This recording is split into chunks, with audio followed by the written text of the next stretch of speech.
దేవుని నామానికి అందరికీ వందనాలు. మొదటిగా అందరికీ శుభ శుక్రవారం యొక్క శుభాలు మీకు తెలియజేస్తా ఉన్నాం. ప్రార్థన చేస్తాం. చిన్న ప్రార్థన చేసుకుందాం. పరిశుద్ధుడా, మహాగణుడా, మహోన్నతుడు, నీ పరిశుద్ధ నామానికి వేలాది వందనాలు, స్తుతులు, స్తోత్రాలు చెల్లిస్తున్నాను అయ్యా తండ్రి. అయ్యా నాయన తండ్రి, ఈ యొక్క దినాన్ని నాయన తండ్రి, ఈ యొక్క శుభ శుక్రవారాన్ని నాయన తండ్రి మాకు అయ్యా మీరు దయచేసిన విధానానికి మీకు వందనాలు అయ్యా నాయన తండ్రి. అయ్యా నాయన తండ్రి, మీ యొక్క శిల్వ మరణము ద్వారా మాకు విమోచన కలిగింది అయ్యా నాయన తండ్రి. మా పాప డాగులు నాయన తండ్రి, మేము పాపంలో మరిగి ఉండగా తండ్రి మమ్మల్ని లేవనెత్తావు నాయన తండ్రి. అయ్యా మీ యొక్క శిలువ ద్వారా నాయన తండ్రి, అయ్యా మమ్మల్ని నాయన తండ్రి పరలోక రాజ్య వారసులుగా మమ్మల్ని మార్చావయ్యా, నీకు వందనాలయ్యా నాయన తండ్రి. ఈ కొద్దిన ప్రేమ యేసుక్రీస్తు బతిమలాడి వేడుకొంచినా నా తండ్రి, ఆమేన్. లూకా సువార్త 23వ అధ్యాయము 34వ వచనం. తండ్రి, వీరేమి చేయుచున్నారో వీరెరుగరు గనుక వీరిని క్షమించమని దేవుడు సెలవులో మొదటి మాటగా చెప్పి ఉన్నారు. క్షమించుట అంటే, ఈ క్షమించేటి మాటను ఆయన ఎవరి కోసం చెప్తున్నాడంటే, ఆయన్ని హింసించే వారి కోసం. ఆయన సిలువలో ఆయన్ని లేనిపోని మాటలు, ఆయన మీద లేనిపోని నిందలు సిలువలో ఆయన మీద వేసి ఉన్నారు. ఆయన హింసించారు, ఆయన ముఖం మీద ఉమ్మి వేశారు, ఆయనకి ముళ్ళ కిరీటం పెట్టారు, ఆయన నలుగ కొట్టబడ్డాడు. వాళ్ళందరి వైపు చూసి దేవుడితో ఆయన పరలోకపు తండ్రితో ఆయన విజ్ఞాపనగా చేస్తున్నాడు, అంటే ప్రార్థన చేస్తున్నాడు. తండ్రి, వీరేమి చేయుచున్నారు వీరెరుగరు గనుక వీరిని క్షమించని పరమ తండ్రితో, పరిశుద్ధాత్మ దేవుడితో ఆయన చెప్తున్నాడు. మనము చేసే పాపాలు నిజంగా అండి, మనకు విరోధంగా ఎవరైనా ఏదైనా మాట్లాడితే మనం వారిని క్షమించే మనసు మనకు ఉంటుందా? ఉండదు. ఎందుకంటే వారు నాశనం అవ్వాలని ఆలోచిస్తాం. కానీ మనకు పరమ తండ్రి మనకు మాదిరిగా ఉన్నాడు. ఆయన మన కోసం ఆ కల్వరి సిలువలో ఆయన తన ప్రాణాన్ని మన కోసం ఆయన పెట్టాడు. యేసు అంటే అర్థం ఏందో తెలుసా అండి? మనకు రక్షకుడు అని అర్థం. ఆ రక్షణను ఆయన ఆ స్వభావాన్ని ఆయన ధరించుకొని మన కోసం ఆయన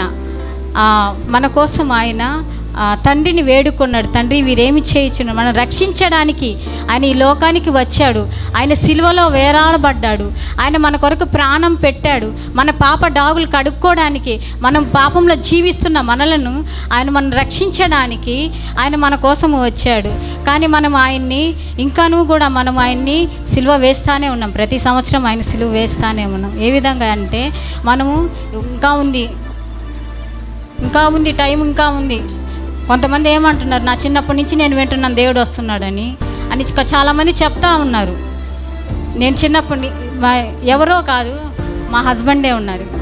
ఆయనే చెప్తాడు, రా దేవుడు ఏ టైంలో వస్తాడు, దేవుడు దొంగలాగా వస్తానని బైబిల్లో రాసింది, రా చర్చికి పోదాము, రా రా అంటే నేను చిన్నప్పటి నుంచి నేను వింటున్నాను. మా అమ్మ మాకు చిన్నప్పటి నుంచి చెప్తుంది, నేను వస్తాలే, నేనంతగా నేనే వస్తా, కానీ నువ్వు పిలిస్తే కాదు, నాకు ఎప్పుడు రావాలనిపిస్తే నేను అప్పుడు వస్తానని ఇట్లాగా ఏమంటారంటే అజ్ఞానుల్లాగా ఆలోచిస్తూ మాట్లాడుతున్నారు. ఆయన్ని ప్రేమించే వారికి మొదట ఆయన జ్ఞానం వస్తుంది. ఆయన్ని ప్రేమించే వారికి ఆయనతో ఎటువంటి సహవాసం చేయాలో అటువంటి సహవాసము మనకు దేవుడు నేర్పిస్తాడు. ఎందుకంటే ఆయనలాగా మనం మారడానికి ఆయన మన కోసము సిలువలో ఆయన మన కోసము నలుగా కొట్టబడ్డాడు. ఆయన ఎంత అందమైన ఆ ముఖము, ఆయన మామూలుగా మీరు చూచుంటారు, మామూలుగా సిలువ అది ఆ వీడియో మీరు చూసుంటారు. ఆయన మొహము ఎట్లా ఉంటుందో ఒకసారి చూసుంటారు కదా. ఒక్క దగ్గర అయినా కొంచెం కూడా ఆయనకి స్పేస్ అనేది ఉండదన్నమాట. ప్రతి దగ్గర గాయము అది తలుచుకున్నప్పుడు. అందుకే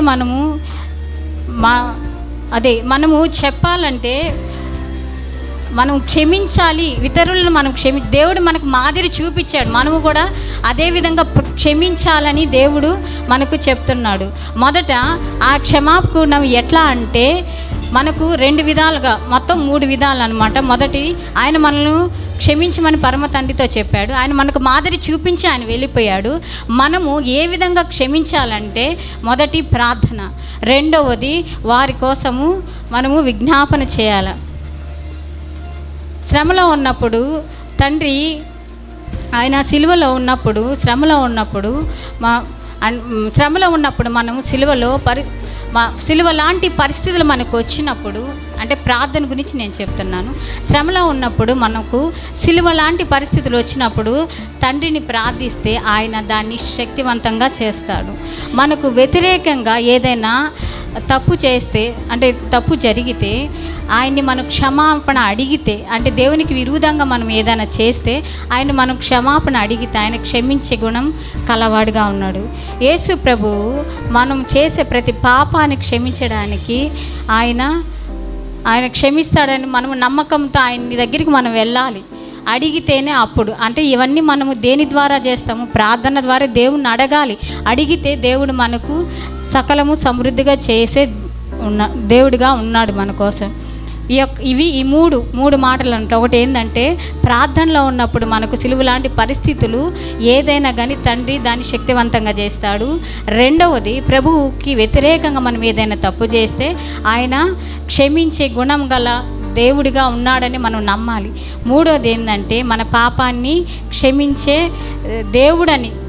మనల్ని ఈ లోకంలో మన పాపాలను క్షమించే వాళ్ళు ఎవరు లేరండి, కానీ మన పాపాలను క్షమించేది దేవుడు. ఎట్లా అంటే దేవుడు మనకు ఒక డౌట్ రావచ్చు, ఏంటంటే ఆయన డైరెక్ట్గా దేవుడు సిలువలో నుంచే వారిని క్షమించవచ్చు కదా అని మనం అనుకోవచ్చు. ఆయనే కదా దేవుడు, వారు చేసేదానికి తండ్రితో ఎందుకు చెప్పుకోవాలి? ఆయనే డైరెక్ట్గా చెప్పుకోవచ్చు, ఆయన క్షమించవచ్చు కదా అని మనకు వస్తుంది. కానీ ఆయన ఎవరి రూపం దాల్చి ఉన్నాడు? మన శరీరముని దాల్చి ఉన్నాడు. కాబట్టి ఆయన పరిశుద్ధాత్మ దేవునితో ఆయన సహవాసాన్ని ఉన్నాడు. శరీరము విడిస్తే కానీ పరిశుద్ధాత్మతో ఆయన వెళ్ళినప్పుడు అప్పుడు ఆయనకి ఆ గుణం వస్తుంది. శరీరాన్ని ఆయన మన శరీరాన్ని దాల్చుకున్నప్పుడు మనలాగే ఆయన మనం జీవించాడు. మనం శరీరంలో ఆయనలాగా మనం జీవించకపోయినా మనము కొన్ని సార్లు మనం పడిపోతుంటాం, పాపంలో పడిపోతుంటాం, మన ఆలోచనలు, మన నడవడికల్లో మనం పడిపోతుంటాం. కానీ ఆయన జీవించిన జీవితం పరిశుద్ధ జీవితము. ఆయన ఎందుకో అక్కడ వారిని డైరెక్ట్ క్షమించలేకపోయాడు అని అంటే శరీర రూపాన్ని దాల్చాడు. కాబట్టి పరిశుద్ధాత్మ శక్తిని పరిశుద్ధాత్మ దేవుడితో తండ్రి వీరేమి చేయుచున్నారో వీరికి వెరుగరు కనుక వీరిని క్షమించమని తండ్రిని వేడుకున్నాడు. అదేవిధంగా మనకు క్షమాపణ గుణం అనేది నిజంగానే ఉండదు మామూలుగా. ఎట్లా అంటే బైబిల్లోనే చాలామంది క్షమాపణ గుణం లేని వాళ్ళు కూడా ఉన్నారు, క్షమించే వాళ్ళు ఉన్నారు, క్షమాపణ లేని వాళ్ళు ఉన్నారు. సంసోను కూడా దేవుడిని అడుగుతాడు, దేవా ఒకసారి నాకు బలాన్ని దయచేసి వీళ్ళందరినీ సంహరిస్తానని సంసోను కూడా చెప్తాడనమాట. అదేవిధంగా అది క్షమాపణ లేని గుణం, క్షమించే మనసు లేని. అదే క్షమాపణ ఉన్న విషయం ఏంటంటే పౌలు శీలలు వాళ్ళు పరిశుద్ధాత్మ శక్తి పొందుకొని వాళ్ళు ఆరాధన ప్రార్థిస్తున్నప్పుడు వాళ్ళు సిద్ధపడ్డారంటే దేవుడిచ్చిన గొప్ప కృప. తర్వాత యేసయ్య ఆయన లేఖనాల ప్రకారంగా ఆయన సిలువలో మన కోసం ఆయన ప్రాణం లేఖనాల ప్రకారం పాత నిబంధన గ్రంథంలో యెషయా 53:12 ఆయన మన కొరకు కొంచెం చదువుతారా సిస్టర్, ఏమనుకోకుండా? యెషయా 53:12 గొప్పవారితో నేను అతనికి పాలు పంచిపెట్టదను, గనులతో కలిసి అతడు కొల్లసొమ్ము విభాగించుకొనును. ఏలయనగా మరణము నొందునట్లు అతడు తన ప్రాణమును దారపోసెను, అతిక్రమము చేయు వారితో ఎంచబడిన వాడాయను. అనేకుల పాపమును భరించుచు తిరుగుబాటు చేసిన వారిని గురించి విజ్ఞాపన చేసెను. దేవుడు ఇక్కడ విజ్ఞాపన చేసెను. విజ్ఞాపన అంటే మనము చెప్పాను కదా, ఇప్పుడు ఒకటి వచ్చి క్షమించే గుణము, ఒకటి ప్రార్థన, మూడోది విజ్ఞాపన. ఇప్పుడు దేవుడు మనకి ఇది మాదిరిగా చూపిస్తున్న ఏలైనగా మరణము నొందునంతలుగా అతడు తన ప్రాణమును దారపోసాను, అతిక్రమం చేయు వారిలో ఎంచబడిన వాడాయను, అనేకుల పాపమును భరించుచు తిరుగుబాటు చేసిన వారిని గురించి ఏం చేశాడండి? దేవుడు విజ్ఞాపన చేశాడు, అంటే ప్రార్థన చేశాడు. మనకు ఆయన మాదిరి, వారితో మనము గొడవలు పెట్టుకోని అవసరం లేదండి. ఈ లోకంలో మనకు వేద్యం ఆడేవాళ్ళు, మన కుటుంబంలోనే ఉంటారు, వాళ్ళు ఎక్కడో ఉండరండి, మన చుట్టుపక్కలే ఉంటారు. మనకు వ్యతిరేకంగా ఉండేవాళ్ళు మన చుట్టుపక్కలే ఉంటారు. కానీ వారిని మనం క్షమించే గుణం వారి కోసం ప్రార్థన చేయాలి, వారి కోసం విజ్ఞాపన చేయాలి. నేను ఈ కార్యాన్ని చూడాలి నా దేవా, నేను చేస్తున్న ప్రార్థన వృధా పోకూడదు, నేను వారి పట్ల ఈ కార్యాన్ని నేను చూడాలని దేవుడితో మనము ఆ యొక్క సహవాసముతో, ఎక్కువ సహవాసంతో ఉండాలి. ఆ కార్యాన్ని మనం చూచే వరకు మనము దేవుని వదలకూడదు, ఆయన మీద ఆధారపడి ఉండాలి. అది దేవుడు మనకు మాదిరి చూపిస్తున్నాడు. ప్రార్థన సహవాసం అనేది మనకు దేవునికి మనకు మధ్య ఉండే ఆ యొక్క సహవాసాన్ని దేవుడు మనకు చూపిస్తున్నాడు. మనకు ఈ క్షమాపణ గుణంలో ప్రార్థన ఉండాలి, తర్వాత ప్రార్థన ఉండాలి, క్షమాపణ ఉండాలి, మూడోది ఏంటంటే విజ్ఞాపన ఉండాలి. ఈ మూడు కలిపిన ఒకటే. ఎందుకంటే ఈ మూడు మనలో ఉంటే మనం ఎవరినైనా క్షమించే ఆ యొక్క దేవుని మాదిరి మనలోకి వస్తుందన్నమాట. అట్లాగే దేవుడు బైబిల్ క్రొత్త నిబంధన గ్రంథంలో పక్షవాయువు గలవాన్ని ఆయన నీ పాపములు క్షమించబడ్డాయి, నువ్వు లేచి నీ పరిపెత్తుకొని నడుమని దేవుడు చెప్పి ఉన్నాడు. దేవుడు ఆయన శరీరాన్ని ధరించినప్పుడు పక్షవాయువానితో నీ పాపాలు క్షమించబడ్డాయని చెప్పి అతన్ని లేచి నడవమన్నాడు. అదే పాపాత్మురాలైన స్త్రీని కూడా, అమ్మ నీ పాపాలు క్షమించబడ్డాయి కాబట్టి నువ్వు ఇక నుంచి మంచిగా పరిశుద్ధంగా జీవించని ఆమెతో దేవుడు మాట్లాడు. అది దేవుడు ఆయన శరీరాన్ని ఉన్నప్పుడు. కానీ సిలువలో ఆయన పరమ తండ్రితో, పరిశుద్ధాత్మ దేవునితో ఎందుకు తండ్రి వీరిని క్షమించని అని అన్నాడని నేను చెప్పాను కదా. ఆయన శరీరంలో ఉన్నప్పుడు ఆయనకి తెలుసు లేఖనాలు నెరవేర్చబడడానికి ఆయన తన శరీరాన్ని శరీరం అడ్డుకుంది దేవునికి. ఆ శరీరాన్ని దేవుడు ఎప్పుడు విడిచి దేవుడు పరిశుద్ధాత్మ ఆయన తండ్రి ఏకమై ఉన్నారో అప్పుడే మనకు పునరుద్ధాన దినం అనేది ఒకటి వచ్చింది. నిజంగా దేవుడు మనకు ఎంత ఒక టీచర్గా కానీ ఒక టీచర్లాగా నిజంగా ఒక మాదిరి మనకు నేర్పించి వెళ్ళున్నాడు. క్షమాపణ 7 మాటల్లో 7 అద్భుతమైన మాటలవి, 7 అద్భుతమైన ప్రవచనాలు దేవుడు మనకు ఇచ్చి ఉన్నాడు. ఒక్కోటి నిజంగా ముత్యము కంటే అమూల్యమైన మాటలు దేవుడు ఇచ్చున్నాడు. ప్రతి ఒక్కటి కూడా దప్పికొనిచ్చున్నాను, అమ్మాయిదిగో నీ తల్లి అని చెప్పి ప్రతి ఒక్క మాట కూడా దేవుడు చాలా అమూల్యమైన మాటలు. ఇందాక నేను ప్రార్థన చేస్తున్నప్పుడు, ఆరాధనలో ఉంటున్నప్పుడు దేవుడు ఒక దర్శనం ఇచ్చాడు. ఏంటంటే ఈరోజు వాక్యము దేవుడితో ఈ యొక్క 7 మాటలు పంచుకున్న ప్రతి వారితో దేవుడు ఆయన మేఘము ఆవరించబట్ట నేను గమనించాను. దేవుడు నిజంగా మనకు ఈ యొక్క సంఘాన్ని నిజంగా దేవుడు ఇచ్చాడంటే ఈ యొక్క సంఘంలో దేవుడికి ఆ యొక్క మేఘం తిరగడం నేను చూశానండి. నిజంగా అండి, నేనైతే అబద్ధం చెప్పడం లేదండి, నిజంగా నేను చూశాను కాబట్టి ఇది 2nd టైం అండి నేను చూడడం. ఫస్ట్ ఒకసారి చెప్పినప్పుడు పాస్టర్ గారితో చెప్పాను, 2nd టైం ఈరోజు నేను చూశాను. ఒక మేఘం అనేది తిరగడము, ఇక్కడ ఎవరో నిలబడుకో ఉన్నారు, వారి చుట్టూ ఒక మేఘం తిరగడం నేను చూశాను. దేవుడి యొక్క ఆత్మ నడిపింపు ప్రతి ఒక్కరు ఈరోజు బలంగా ఇక్కడ నిలబడే ప్రతి ఒక్కరు కూడా నిజంగా ఆత్మ పూర్ణులై దేవుడి ఆత్మ వాళ్ళు నింపబడి అనేకులకు సాక్షార్థంగా వాళ్ళు మాట్లాడబోతున్నారని దేవుడు చెప్పిన దేవుడు నాకు ఇచ్చిన ఈ యొక్క దర్శనానికి దేవునికి వేలాది వందనాలు చెల్లిస్తున్నాను. నిజంగా నేను చెప్పిన మాటల్లో దేవుడు ఈ యొక్క క్షమాపణ గుణాన్ని దేవుడు మనకు తెలియజేస్తున్నాడు. ఆ క్షమాపణ దేవుడు అప్పుడు క్షమించాడు. ఇక్కడ మనకు ఈ క్షమాపణ ఏ విధంగా చేశాడంటే ప్రార్థనగా, విజ్ఞాపనగా చేశాడు. ఇతరుల కోసం మనం ప్రార్థన చేయాలి. మనం విజ్ఞాపన చేస్తే అంటే మనం పగ తీర్చుకోవడం మన పని కాదు, పగ తీర్చుకోవడం ఆయన పని. కాబట్టి మనము ఆయనకి విజ్ఞాపన చేయాలి. దేవుని నామానికి వేలాది వందనాలు చెల్లిస్తున్నాం. ఆమేన్. తండ్రి స్తోత్రాలు ప్రభా, ఈ 7 మాటల్లో మీరే మాకు తోడుగుండి నడిపించిన ఆయన నీ కృపావరాలతో మమ్మల్ని నింపమని యేసు నామములో అడుగుచున్నాము తండ్రి. ఆమేన్. దేవుని పరిశుద్ధ నామములకు స్తోత్రాలు. మీ అందరికీ వందనాలు. యేసు ప్రభు పలికిన మాటల్లో రెండవ మాట లూకాసు వార్త 23వ అధ్యాయము 43వ వచనం చదువుకుంటాం. మన మధ్యలో ఉన్న జయ సిస్టర్ గారు చదువుతారు. అందుకాయన వానితో, నేడు నీవు నాతో కూడా పరదైసులో ఉందువని నిశ్చయముగా నీతో చెప్పుచున్నానెను. అందుకాయన వానితో, నేడు నీవు నాతో కూడా పరదైసులో ఉందువని నిశ్చయముగా నీతో చెప్పుచున్నానెను. అంటే దేవుని మాట, ప్రేమ యొక్క రక్షణ అక్కడ మనకు కనిపించుచున్నది. యేసు ప్రభు శిలువలో పలికిన మాటల్లో రెండో మాట, దేవుడు రెండో మాట పలికేటప్పుడు యేసు యొక్క రక్షణ మనకు అక్కడ విధంగా బయలుపరచబడుచున్నది. దేవుడు ఆయనకు సిలువ వేయబడినప్పుడు అక్రమకారులతో పాటు దేవుణ్ణి సిలువ వేశారు. పరిశుద్ధిని తీసుకొని వెళ్ళినప్పుడు అపరిశుద్ధుల మధ్య సిలువ వేశారు. దేవుడు రక్షణ అక్కడ సువార్త ప్రకటింపబడుచున్నది. దేవుని యొక్క మార్పులో మనం ఒకటి గమనించగలము.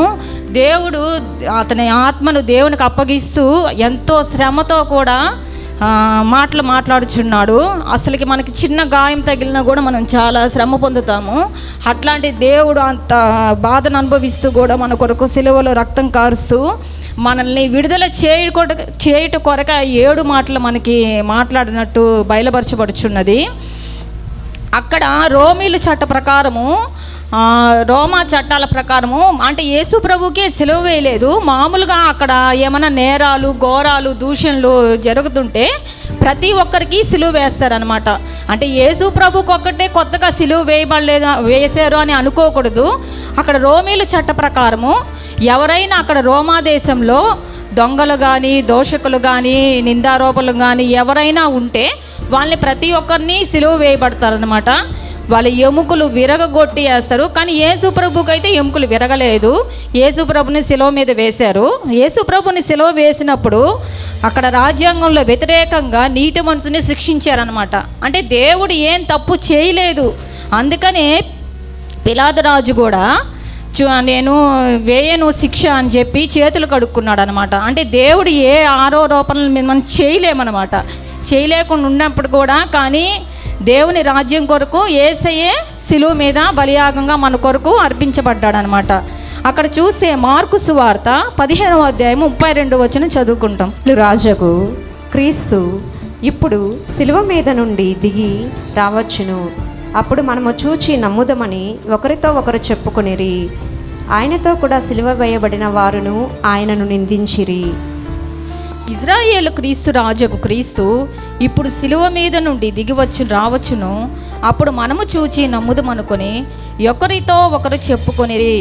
ఆయనతో కూడా సిలువ వేయబడిన వారును ఆయనను నిందించిరి. అంటే నిందించిరి అని ఉంది. మన మామూలుగా ఒక దొంగ, 2 దొంగల్లో ఒక దొంగ మంచివాడు అనుకుంటాము. కాదు, 2 దొంగలు చెడ్డవాళ్ళే. ఫస్ట్ సిలువ వేయబడినప్పుడు 2 దేవుని దూషించారు. ఒక ఇటుపక్క ఎడమ వైపు కుడివైపు ఉన్న దొంగలు 2 దేవుని దూషించారు. ఏమనుంది ఇక్కడ? 2 ఆయనను నిందించిరి. అంటే నిన్ను నువ్వు రక్షించుకొని నన్ను రక్షించమని చెప్పింది ఒక దొంగే. కానీ ఫస్ట్ దొంగ, 2 దొంగలు ఉన్నప్పుడు 2 దొంగలు దేవుని దూషిస్తున్నారు. ఏనా మనలాగేమో తప్పు చేసి వచ్చాడు, పాపం చేసి వచ్చాడు, నీతిమంతుడు కాదు, అవినీతిమంతుడు అని చెప్పి మాట్లాడుకుంటున్నారు అనమాట. చుట్టుపక్కల ఉండే వాళ్ళందరూ కూడా ఏమని మాట్లాడుకుంటున్నారు? ఈయన ఇజ్రాయేలు దేవుడు రాజుగా వచ్చున్నాడు. కానీ అక్కడ సాక్ష్యము దేవునిది చెడ్డగా ఏమీ లేదు. ఎందుకంటే ఉంటే కదా మనం చెప్పడానికి. చుట్టుపక్కల వాళ్ళు కూడా అందరూ ఈయన ఇజ్రాయేళ్ల దేవుడు, దావీదు మహారాజా నన్ను కరుణించమని ఒకనంటే నాకు కను చూపిచ్చాడు, మా బిడ్డకి ఈయన రక్షణ ఇచ్చాడు, మా బిడ్డను లేపాడు, ఈయన నా బిడ్డకి ఈయన కళ్ళు ఇచ్చాడు, ఆయనకి కాలు ఇచ్చాడు, ఆయన దెయ్యాన్ని వదిలికొట్టాడు, పాపవతమురాలైన స్త్రీని ఈయన ఒక పాపమైన మీలో ఎవరైనా చేయగలరని దేవుడు నిరూపించడని ఇలా ఈ విధంగా అంతా చెప్పుకుంటా ఉంటే దొంగ వింటా ఉన్నాడు అనమాట. వింటా ఉండి దొంగకి అప్పుడే ఎప్పుడు వచ్చిందంటే దొంగకి మారు మనసు. ఇవంతా వింటున్నాడు. అయ్యో మనం పాపం చేసాము, మనం వచ్చాము, అందు నిమిత్తము మనము దోషింపబడుతున్నాము. కానీ ఈయన ఏ పాపము చేయలేదే, మనల్ని అందరూ దొంగలు అంటున్నారు. ఈయన ఏ పాపం చేయలేదే, ఈయనకి ఎందుకు ఈ శిక్ష వచ్చింది? ఈయన నిజమైన దేవుడు ఉన్నట్టున్నాడని ఆయనకి అప్పుడే ఆయన బండ పగిలింది. ఆయన హృదయం పాపక్షమాపణ వచ్చింది. ఈయన ఇంత శ్రమలో కూడా తండ్రి వీరేమి చేయుచున్నారో వీరెరువురు కనుక వీరిని క్షమించమని మొదటి మాట ఆయనకి మనసు కదిలింపబడింది అనమాట. పాప క్షమాపణ ఆయనలో మొదటి దొంగలో వచ్చింది. అందుకు వచ్చినందువలన లూకాసు వార్త 23:39 చదువుకుంటాం. ఫ్రేలాడవేయబడిన ఆ నేరస్తులలో ఒకడు ఆయనను దూషించుచు, నీవు క్రీస్తువు గదా, నిన్ను నీవు రక్షించుకొనుము, మమ్మును కూడా రక్షించుమని చెప్పెను. అయితే రెండవ వాడు వానిని గద్దించి, నీవు అదే శిక్షావిధిలో ఉన్నావు గనుక దేవునికి భయపడవా?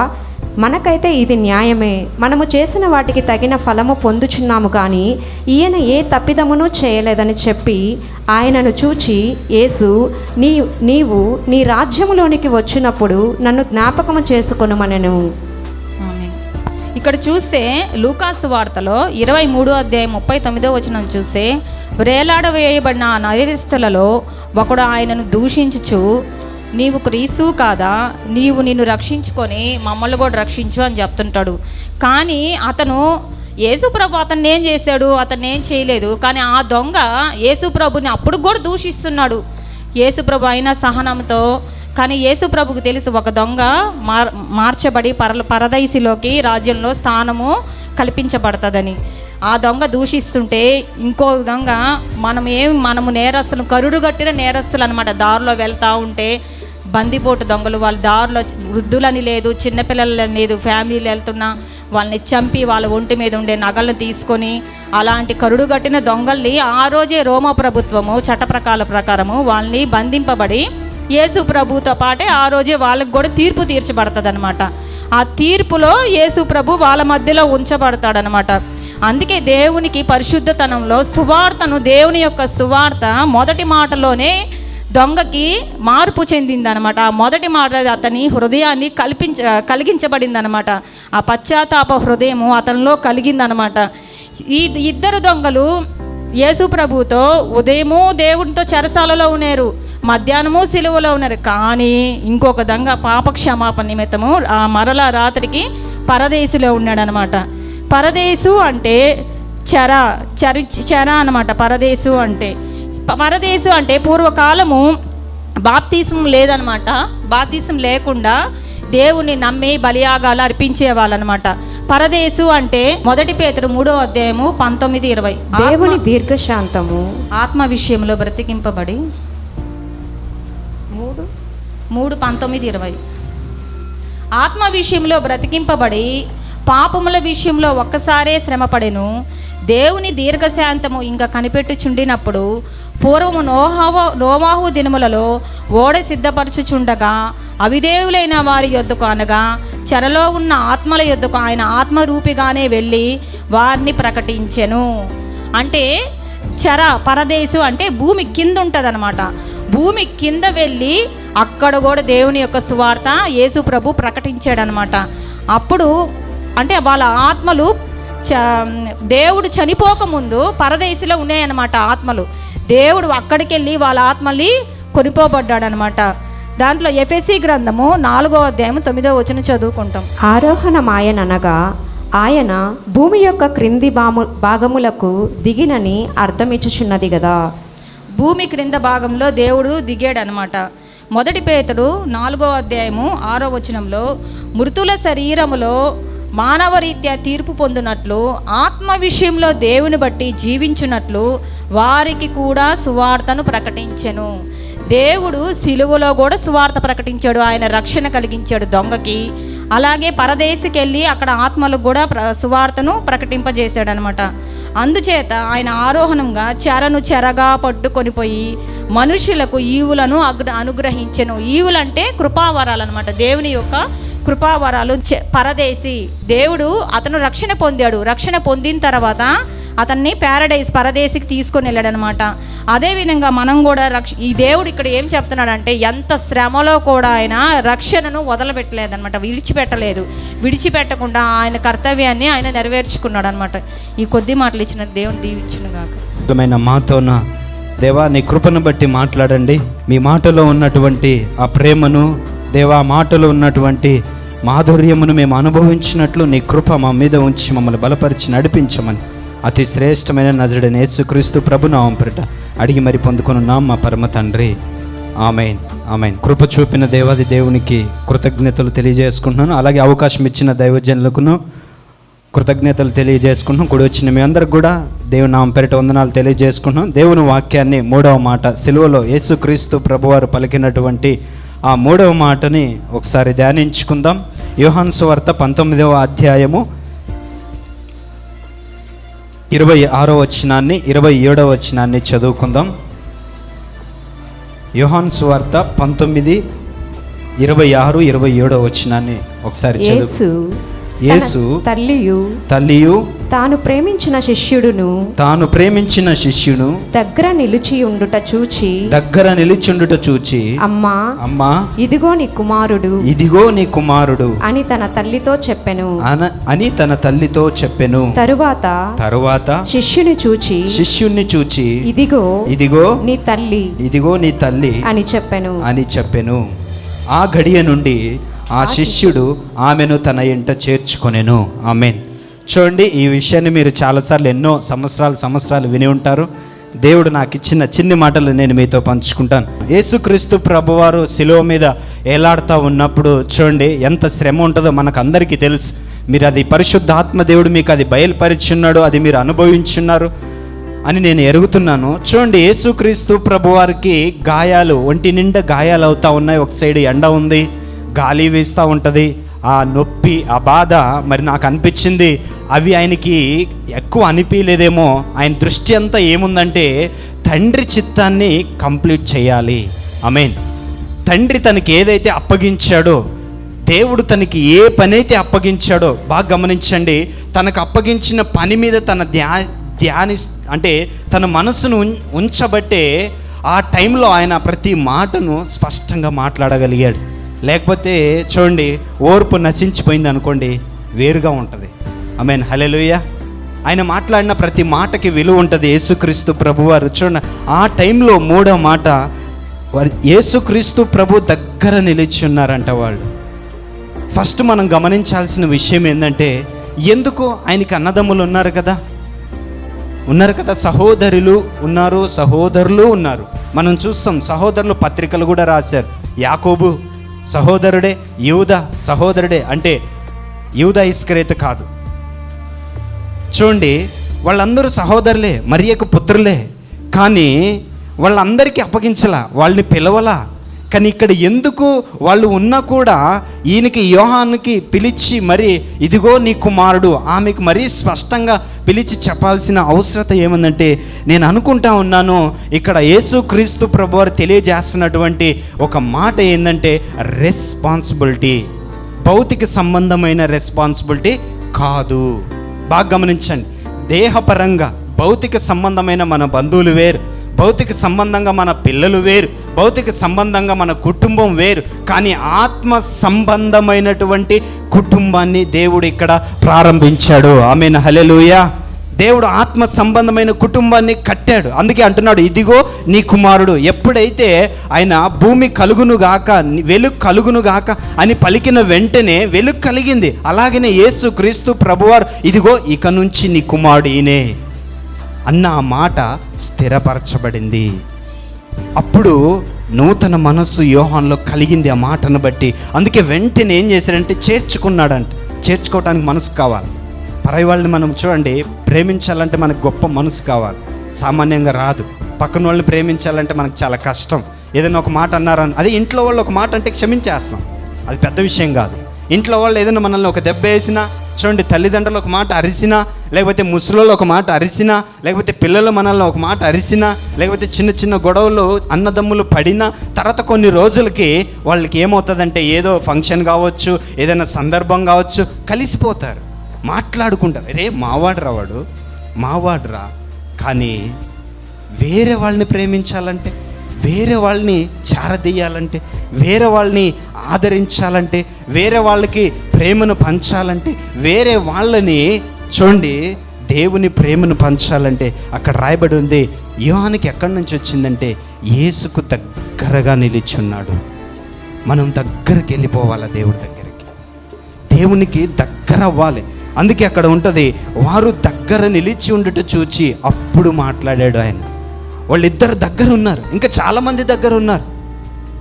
చూడండి, అక్కడ 12 మంది శిష్యుల్లో ఒక శిష్యుడే దగ్గరగా నిలిచున్నాడు. అంటే మిగతా శిష్యుల్ని ఆయన ప్రేమించలేదా? ప్రేమించాడు. అందుకే పేతురు దగ్గరికి వచ్చి అంటాడు, పేతురు నువ్వు నన్ను ప్రేమిస్తున్నావా అంటే ఆయన ఆల్రెడీ ప్రేమిస్తున్నాడు. కానీ ఇక్కడ అంటున్నాడు చూడండి, యోహాను తాను ప్రేమించిన యేసుక్రీస్తు ప్రభువారు అందరినీ ప్రేమించాడు.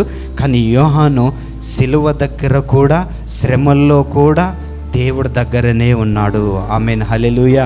పేతురు భయపడ్డాడు, కొంతమంది భయపడ్డారు. మనకు కొన్నిసార్లు శ్రమ వచ్చినప్పుడు దేవుని విషయంలో మనం కొద్ది దూరం అవుతాం, కొద్ది ఎడబాటు వస్తుంది. చూడండి, ఒక చిన్న మాట చెప్పి నేను ముందుకెళ్తా. దేవుని విషయంలో ఎవరైనా వచ్చి మెడ మీద కత్తిపెట్టి నువ్వు గిన్న దేవుడు కాదు అని ఒప్పుకో, ఇప్పుడే వదిలిపెడతా, దేవుడు అన్నావా అయిపోతావు నా చేతులు అని అన్నారు అనుకోండి. ఆ టైం మనకు వచ్చింది అనుకోండి. చాలామందికి వచ్చింది, అలా చచ్చిపోయిన వాళ్ళు ఉన్నారు. ఒక్క మాటే ఆయన దేవుడు కాదు అని అంటే వదిలేస్తా, దేవుడు అంటేనే నిన్ను చంపేస్తా అని జరిగినాయి, ఇంతకు ముందు మన చరిత్రలో ఉన్నాయి. కానీ అలాంటి సందర్భము యోహాను ఎదుర్కొన్నాడు. అక్కడ తెలిసింది అనుకోండి, యేసుక్రీస్తు ప్రభు శిష్యుడు వీడు కూడానా, అటైతే వీడిని కూడా టార్గెట్ చేయాలి. వాళ్ళందరూ ఎవరు కనబడకుండా ఎవరు చాటున వాళ్ళు దాక్కొని ఉన్నారు. కానీ యోహాను తల్లి, కొంతమంది చూడండి ప్రేమించిన వాళ్ళు దగ్గరగా నిలిచున్నారు. మనము చూడండి, భయం మనలో నుంచి ఎప్పుడు వెళ్ళిపోతుందంటే దేవుణ్ణి ఎక్కువగా ప్రేమించినప్పుడు మనలో ఉన్న భయం అనేది వెళ్ళిపోయింది. యోహాను సువార్తలో, యోహాను మొదటి పత్రికలో రాయబడి ఉంటుంది, దేవుణ్ణి ప్రేమించువాడు భయపడడు. ఆమేన్, హల్లెలూయా. యోహాను ప్రేమించాడు, ఎక్కువగా ప్రేమించాడు, అందుకే దగ్గరగా నిలిచున్నాడు. అక్కడ ఉన్న కొరత ఒకటి, మరియకి కుమారుడు లేదన్న కొరతను దేవుడు తీర్చాడు. ఇక్కడ ఒక మంచి మాట రాయబడి ఉంటుంది, ఇదిగో నీ కుమారుడు. ఆమె హృదయంలో ఉన్న ఒక వేదన, ఆమె హృదయంలో ఉన్న ఒక భారం, ఆమె హృదయంలో ఉన్న ఒక వేదనని తొలగించడానికి దాన్ని ఫుల్ఫిల్ చేశాడు ఆయన శిలువలో కూడా. ఆమేన్, హల్లెలూయా. మన వేదనను కూడా ఆయన ఫుల్ఫిల్ చేయగలడు, దాన్ని ఆయన గుర్తించగలడు. దానికి ఆ మాట చూడండి, అమ్మా ఇదిగో నీ కుమారుడు, ఈ రోజు నుంచి ఇక యోహానే నీకు కుమారుడు, ఇదిగో ఇక నుంచి మరియనే నీకు తల్లి. సృష్టికర్త అయిన దేవుని మాట అక్కడ రాయబడి ఉంటుంది. నాకు నచ్చిన మాట ఏంటంటే, వారు దగ్గరికి దేవునికి దగ్గరగా ఉండటం. ఈ రోజుల్లో మనం దగ్గరగా ఉంటామా? శ్రమల్లో దేవునికి దగ్గరగా ఉంటున్నామా? సమస్యల్లో దేవుడికి దగ్గరికి రావటం అంటే అన్ని విషయాల్లో దేవుని విషయాల్లో మనము ముందుండాలి. ఆత్మ సంబంధమైన విషయాల్లో యోహానికి ఒక భారం మోపాడు. సిలువలో ఉంటూ తల్లిని అప్పగించాడు. అది భారం కాదా? చెప్పాలా? ఎవరినన్నా ఒకరిని మనం ఇంట్లో పెట్టుకొని చూడాలంటే భారం కాదా? భారమే. మరి ఆమెను చూడాలంటే యోహానికి భారం కదా? నేను అనుకుంటాను, ఒక బాధ్యతను అప్పగించాడు.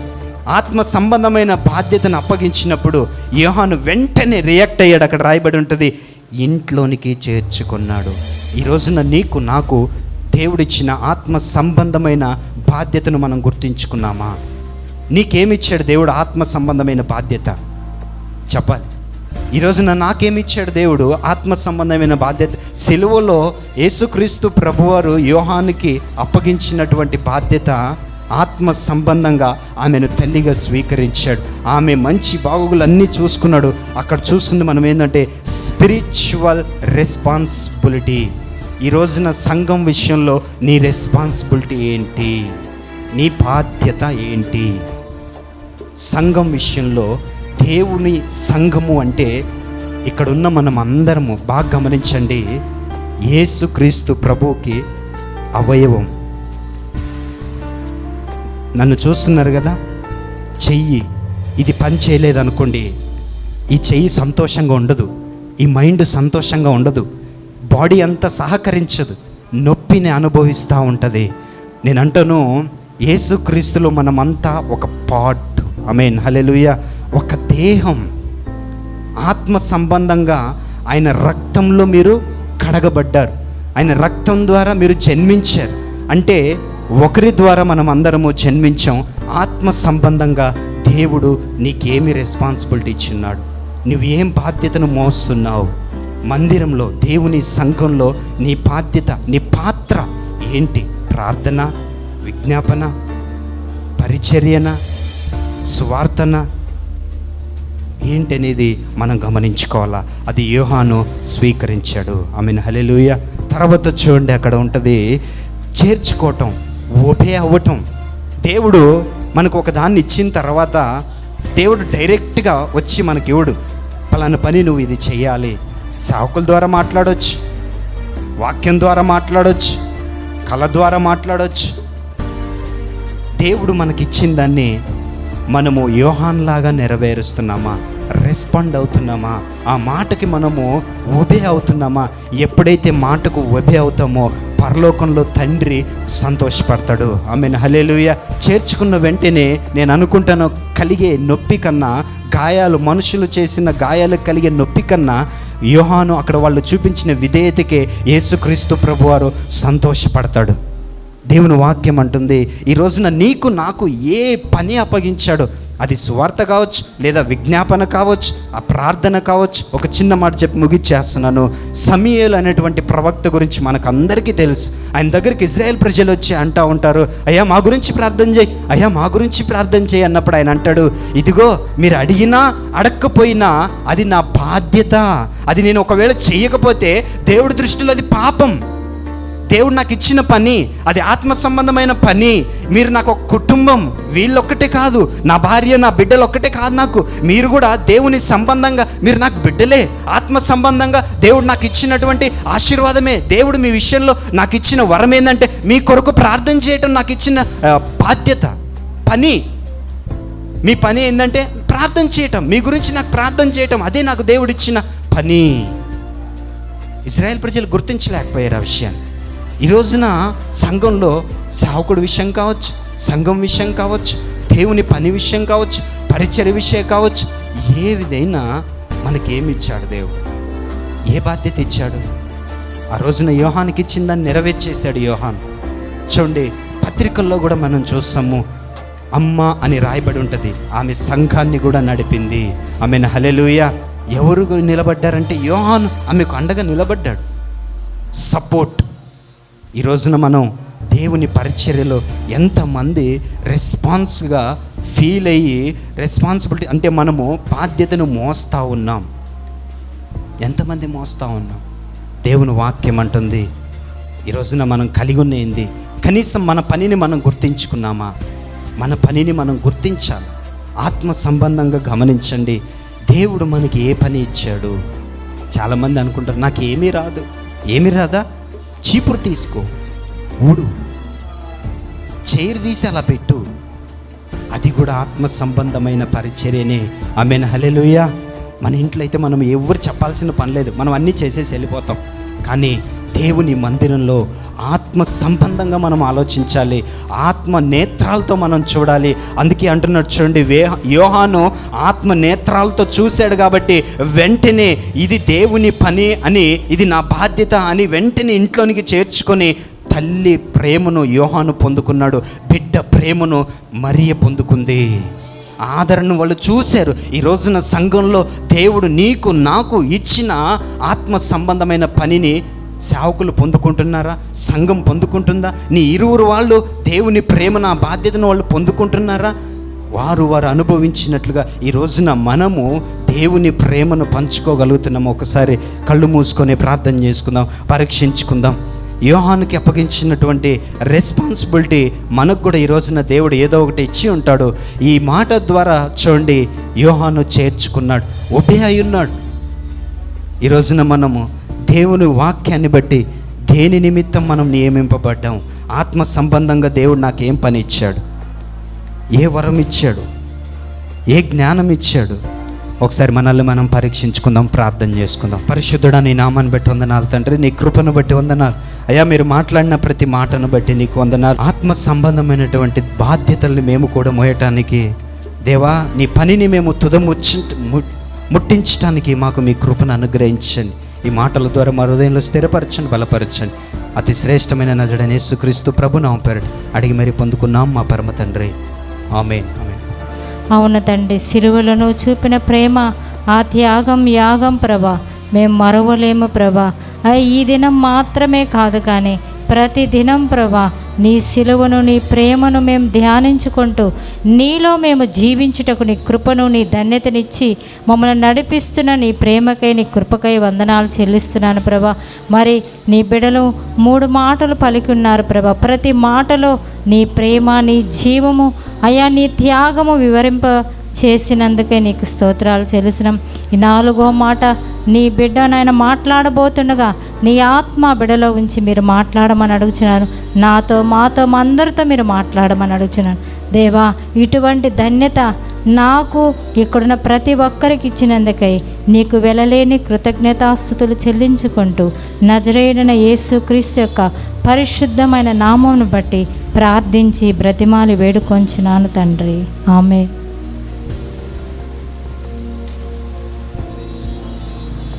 Thank you Jesus, thank you lord. దేవా, ఈ సమయం నాకు ఇచ్చిన విధానం బట్టి నీకే వందనాలు చెల్లించుకుంటున్నాను ప్రభు. పరిశుద్ధాత్ముడు ఈ సమయం మిమ్మల్ని ఆహ్వానిస్తున్నామయ్యా. అయ్యా, మాట్లాడేది మేము కాదు ప్రభు, మాలో నుండి నీవే మాట్లాడండి ప్రభువా. నీ బిడ్డలతో నాయన అయ్యా, నీవు ఏ విధంగా అయితే మాట్లాడాలనుకున్నారో ప్రభు, ఆ విధంగా నా నోరు నిండి నాయన అయ్యా మీరు మాతో వాళ్ళతో మాట్లాడమని ప్రార్థిస్తున్నాం ప్రభు. మాట్లాడేటప్పుడు నీ యొక్క శక్తి ప్రభు, నీ వాక్యంలో శక్తి ఉన్నదయ్యా, నీ వాక్యంలో శక్తి ఉన్నదయ్యా మేము నమ్ముచున్నాం ప్రభువ. అయ్యా, నీ వాక్కుని మేము నాయన చదువుచుండగా, నీ వాక్యాన్ని ప్రభువ నీ ప్రజలకి నాయన వెల్లడించుండగా ప్రభువ, ఆ శక్తి ప్రభువ అయ్యా మాలో నుండి బయలుదేరి వాళ్ళని నేను రిసీవ్ చేసుకుని కృపని భాగ్యాన్ని వాళ్ళకి అనుగ్రహించమని ప్రార్థిస్తున్నాను అయ్యా. Thank you Jesus. దేవుడు సిలువలో పలికిన 4వ మాటను మనం ధ్యానించబోతున్నాము. మత్తయి సువార్త 27వ అధ్యాయము 45-46 వచనం చదువుకుందామా? మధ్యాహ్నము మొదలుకొని 3 గంటల వరకు ఆ దేశమంతటను చీకటి కమ్మెను. ఇంచుమించు 3 గంటలప్పుడు యేసు ఏలి ఏలి లామా సబక్తాని అని బిగ్గరగా కేక వేసెను. ఆ మాటకు నా దేవా, నా దేవా, నన్నెందుకు చెయ్యి విడిచితివని అర్థము. Thank you Jesus. మధ్యాహ్నము చీకటి అవడమేంది? మధ్యాహ్నం మిట్ట మధ్యాహ్నం అప్పుడు ఇలాంటి చీకటి ఇంకా ఎప్పుడు కూడా రాలేదంట. దాని అర్థమైంది చీకటి అంటే దాని అర్థమైంది దేవుని ఉగ్రత. దేవుని ఉగ్రత ఎప్పుడైతే దేవుడు సిలువలోకి అప్పగించబడక ముందు అక్కడ ప్రార్థన చేసేటప్పుడు 3 సార్లు అడుగుతారు దేవుడు, దేవా నీ చిత్తమైతే నా ఈ గిన్నె నా నుండి తీసివేయండి. మొదటిసారి దానికి జవాబు జరగలేదు. 2వ సారి కూడా అడుగుతారు, దేవా నీ చిత్తమైతే ఈ గిన్నె నా నుండి తీసివేయండి ప్రభు అని. అప్పుడు కూడా ఆయనకి జవాబు అనేది దొరకలేదు. 3వ సారి ప్రార్థన చేసేటప్పుడు దేవుని దూత, గాబ్రియల్ దూత దేవుని దగ్గర దిగి వచ్చి, ఇదిగో దేవుని యొక్క ఆత్మ దేవుని యొక్క మాట ద్వారా తీసుకొని వచ్చి, నా చిత్తమైతే నీ నుండి తీసివేయను, కానీ నా చిత్తముని చేయుటకు నీకు శక్తిని నేను ఇవ్వబోతున్నాను. నా శక్తిని నీకు ఇవ్వబోతున్నాను. నువ్వు ధైర్యంగా ఉండు, నువ్వు బలముగా ఉండు. అసలు యాక్చువల్గా ఎందుకు దేవుడు ఈ మాట అన్నాడు? దేవుని చిత్తం ఏంది? శాపగ్రస్తమైన మన జీవితాలని సిలువలో ఆయన వెలాడి మరణించితే తప్ప మన జీవితంలో మన పాప క్షమాపణ ఉండదు కదా. అవన్నీ తెలిసి కూడా దేవుడు ఎందుకు, దేవా ఈ చిత్తమైతే ఈ గిన్నె నా నుండి తీసివేయను అని అడిగాడు. ఒకటే, ఎందుకు దేవుడు ఈ విధంగా ప్రార్థన చేశాడంటే, ప్రతి ఒక్కసారి ఈ సిలువలో ఏమన్నాడు? ఏలి ఏలి నామా ప్రభక్త అన్నాడు. అంటే దాని అర్థం, దేవా నా దేవా నన్ను ఎందుకు చేయి విడిచితే అన్నాడు. మనము ఆయన పుట్టుక మొదలుకొని ఆయన సిలువలోకి అప్పగించేంత వరకు ఆయన దేవుని ఏ విధంగా సంబోధించాడు? తండ్రి, నా తండ్రి. ఎప్పుడు కూడా ప్రతి ఒక్క మాట సంబోధించినప్పుడు ప్రతిసారి నా తండ్రి, నా తండ్రి అని సంబోధించాడు. ఎప్పుడైతే నా దేవా, నా దేవా అని బిగ్గరగా అరగడం మొదలుపెట్టాడో, ఎందుకనంటే లోక పాపములను, మన పాపములన్నీ, ప్రతి ఒక్క పాపము ఆయన మీద వేయబడబడినాయి. ఎప్పుడైతే ఆయన మీద వేయబడ్డాయో అప్పుడు దేవుని హస్తం, అప్పుడు దాకున్న దేవుని హస్తం ఆయన నుండి వెడలిపోయింది. అప్పుడు ఆ క్షణము కోసం, ఆ సమయం కోసం, దేవా నీ చిత్తమైతే ఈ గిన్నె నా నుండి తీసివేయని అందుకు అన్నాడు తప్ప, నా పాపముల కోసము మరణిస్తున్నానే అని విధం కాదు. కేవలం దేవా నీ హస్తము నా నుండి దూరం అయిపోతుంది, దేవా నువ్వు నన్ను విడిచిపెడుతున్నావు, నాకు నువ్వు విడిచిపెట్టిన జీవితము ఏంది ప్రభు, నేను తట్టుకోలేను, నేను చూడలేను, ఇప్పటి వరకు నాతో ఉన్నావే, ఇప్పటి వరకు నీ కార్యాలు నా పట్ల జరిగించినావే, నా ద్వారా వీళ్ళందరూ చూసారే నీ కార్యాలు, నీవు నా చేయి విడిస్తే ఎలా ప్రభువా, నీవు నా చేయి విడిస్తే నేను ఏమైపోతాను ప్రభువా అని కేవలం ఆ ఉద్దేశం ప్రకారమే దేవుడు, దేవాని చిత్తమైతే నా ఈ గిన్నె నా నుండి తీసివేయడం తప్ప మరి ఏ ఉద్దేశం అయితే కాదు. అలాగే ఈ విషయము మన పాత నిబంధనలో మనం చూసినట్లయితే అబ్రహాము మనకు ఐడియా ఉంది ప్రతి ఒక్కరికి. అబ్రహాం విషయంలో దేవుడు ఒక ఆజ్ఞాపిస్తాడు. యెహోవా దేవుడు, నీ కుమారుణ్ణి బలి అర్పించుటకు తీసుకురా, కట్టెలను సిద్ధపరచు, అన్నీ సిద్ధపరచు, నీ కుమారుని బలి అర్పించుటకు తీసుకురా. కుమారుడు అడుగుతాడు, నాన్న ఎక్కడికి వెళ్తున్నాం మనం? నేను చెప్తాను, తీసుకురా. బలి అర్పించుటకు, దేవునికి బలి అర్పించడానికి వెళ్తున్నాం నాన్న, బలి ఉంది, అన్నీ ఉన్నాయి, గొర్రెపిల్ల లేదు నాన్న, నేను చెప్తాను, తీసుకురా. వెళ్తా అన్నప్పుడు అప్పుడు అతన్ని ఇస్సాకుని బలిపీఠం మీద బలి ఇచ్చినప్పుడు ఆయన మనస్సు, ఆయన వేదన ఎలా ఉంటుంది తెలుసా? కన్న కొడుకుని లేక లేక లేక లేక పుట్టిన 99 సంవత్సరాలకి పుట్టిన బిడ్డని బలి అర్పించేటప్పుడు ఆయన హృదయం ఎంతగానో నలిగిపోయింది తెలుసా? ఆ ఒక్క సెకండ్ ఆలస్యం అయితే ఆ కట్టి వేయటం అతని మీద పడిపోయి బలి అయిపోయినది. ఆ ఒక్క క్షణములో తండ్రి మనసు ఎంతగా నలిగిపోయిందో తెలుసా? అప్పుడు దేవుడు మాట్లాడడం మొదలుపెట్టాడు. ఇది కాదు నేను కోరుకుంది, నీకు అర్థమైంది కదా, నీ కుమారుణ్ణి లేక లేక పుట్టిన కుమారుణ్ణి నీవు బలి అర్పించుటకు నీవే విధంగా అయితే నువ్వు సిద్ధపడి నీకు కృంగి ఉన్నావో, వేదన పడి ఉన్నావో, నీ కుమారుని బలి ఇచ్చే తప్ప ఈ పాప క్షమాపణ ఉండదయ్యా. నీకు అర్థమైంది కదా, నీ కుమారుని ఇచ్చేటప్పుడు, బలి ఇచ్చేటప్పుడు ఎంత బాధపడుతున్నావో నీకు అర్థమైంది కదా. నా కుమారుని నేను మీ అందరి కోసం, మీ పాపాల కోసము బలి అర్పించుటకు నేను ఎంతగానో నలిగిపోతున్నాను, నీకు ఇప్పుడు అర్థమైంది కదా. ఇవి కొంచెం మాత్రమే, నేను ఎంతగానో నా కుమారుణ్ణి మీకోసం, మీ పాపముల కోసం నేను బలియాగంగా నా కుమారుని అర్పించున్నాను. దేవుడు కూడా ఎంతగానో ఆయన నా దేవా నా చేయి విడవక అని సెలవిచ్చాడు. మొట్టమొదటిగా ఆయన చేసిన 3 మాటల్లో కూడా రెస్పాన్సిబిలిటీ పూర్తయింది. ఆ తర్వాత సిలువలో దొంగతో దేవుని చెప్పిన విధానం బట్టి నీవు నాతో కూడా పరదేశంలో ఉన్న అది కూడా పూర్తయింది. అండ్ థర్డ్ వన్ యోహానికి అప్పగించాడు. అండ్ ఇవన్నీ అప్పగించిన తర్వాత అప్పుడు ఈ విధముగా పలికాడు అనమాట, దేవా నా నేలా చేయి విడిచితివని. అండ్ ఈ విధంగా మనం చూసినట్లయితే దేవుడు మన కోసము ఎంతగానో ప్రేమించాడు కాబట్టి, ఆయన రక్తమును మన కోసం చిందించాడు కాబట్టి ఈరోజు మనమందరము ఆయన రక్తాన్ని చాలా నిర్లక్ష్యంగా చూస్తున్నాం. ఆయన ప్రతి కార్చిన రక్తము, బట్ కయ్యూను హేబేలు రక్తము ఏ విధంగా అయితే మొర్రపెట్టిందో, ఆ రక్తంకి ఎంతైతే వాల్యూ ఉందో, మొన్న ఇటీవల 2 వీక్స్ బ్యాక్ 3 వీక్స్ బ్యాక్ అక్క చెప్పింది, దేవుని రక్తం మన చనిపోయినా కూడా మన కోసం మొర్ర పెడుతుందని. ఆ రక్తాన్ని మనము వ్యర్థంగా, దేవుడు మనకిచ్చిన రక్షణని మనం వ్యర్థంగా ఖర్చు పెడితే నువ్వు లెక్క చెప్పాల్సిన అవసరం ఉంది. దేవునిలో రాకడప్పుడు విడవబడితే ఆయన రక్తాన్ని నువ్వు ఏ విధంగా అయితే తృణీకరించబడుతుందో, ఈ క్షణం ఏముంది, ఈ లైఫ్ ఏముంది ఈ లైఫ్లో అసలు నిజముగా దేవుని ప్రేమని మనం అనుభవించినప్పుడు, నిజముగా కల్వారి సిలువలో దేవుడు మన కోసం కార్చిన రక్తము కేవలం మన శరీరములో ఇంచైనా సరే మాంసము లేదు, ప్రతి ఒక్క ఇంచ్ పై ఇంచ్ అనేది దేవుని రక్తము ద్వారా కడగబడినది.